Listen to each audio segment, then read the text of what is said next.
За хөрөгч хосорсон байна. Ирландд амьдарч буй би хүнсэндээ иймэрхүү байдалтай явна. Жохон дулаалах хэрэгтэй. Гадаа сүүлийн үед нэлээд сэрүүсч байна.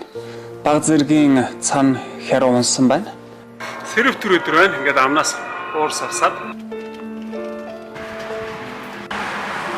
Тэр их гоё сүрлэгсэн байгаа биз. Хажуугаар нь гарах болгондоо л хардгийг. Иймэрхүү бүрхэг тэнгэртэй өдрүүд өргөж илж байна. Литл бол хүнсний зүйлс харьцангуй хямд байдаг сүлжээ дэлгүүр. Жимсээ авна, үр тариагаа авна, сүү таргаач бас авна. За ингэсээр нэг сакс дүүрнэ.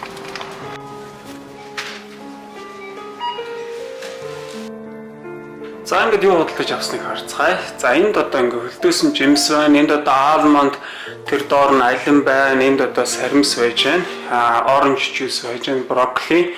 За дүүпүү байж байна. Энд грек йогурт, нэлээ уурга сайтай йогурт байдаг те. За дахиад хөлдөөсөн жимснүүд байж байна. Тэрний доор амтд төмс байж байна. Хөлдөөсөн ногоо байж байна. За энд баха өрнүүд байгаа. За ингээд энд бас одоо тослог багтай 3 литрийн сүү байна гэж. 48 евро буюу монгол мөнгөөр 160 мянгаар төгрөгөөр юм бодолдож авсан байна. За банан гэхэд 8 мянган төгрөг болсон байна. Алин